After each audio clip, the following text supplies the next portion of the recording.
السلام علیکم ورحمۃ اللہ وبرکاتہ۔ الحمدللہ رب العالمین والصلاة والسلام علی سید الانبیاء والمرسلین وعلی آلہ وصحبہ اجمعین، اما بعد۔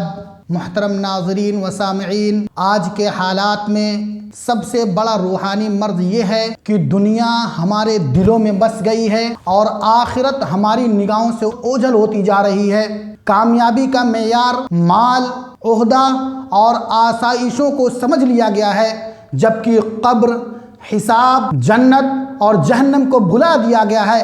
حالانکہ اللہ رب العالمین کا فرمان ہے، اللہ رب العالمین نے قرآن مجید میں صاف ارشاد فرمایا، اعلموا انما الحیات الدنیا لعب ولہو وزینۃ وتفاخر بینکم وتکاثر فی الاموال والاولاد، یعنی جان لو کہ دنیا کی زندگی محض کھیل، تماشا، زیب و زینت، آپس میں فخر کرنا اور مال و اولاد کی کثرت کا نام ہے۔ گویا دنیا مقصد نہیں ہے بلکہ ایک آزمائش ہے، اور نبی کریم صلی اللہ علیہ وسلم نے ہمیں دنیا میں رہنے کا صحیح انداز سکھاتے ہوئے فرمایا، کن فی الدنیا کأنک غریب او عابر سبیل، رواہ البخاری، یعنی دنیا میں ایسے رہو جیسے تم اجنبی ہو یا راہ چلتا مسافر، یعنی آج ہو کل نہیں رہو گے۔ لیکن افسوس کہ آج دن رات روزگار اور کمائی کی فکر ہے، مگر نماز میں کوتاہی ہو رہی ہے۔ موبائل اور سوشل میڈیا کے لیے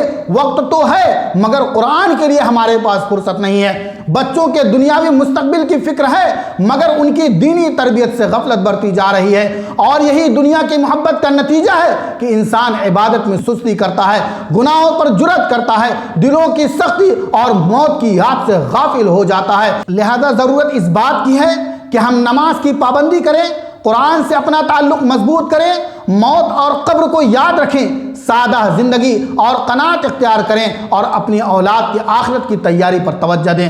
آخر میں الہ العالمین سے دعا گو ہوں کہ الہ العالمین ہمارے دلوں کو دنیا کی محبت سے پاک فرما دے اور ہمیں آخرت کی فکر عطا فرما۔ آمین۔ وآخر دعوانا ان الحمدللہ رب العالمین۔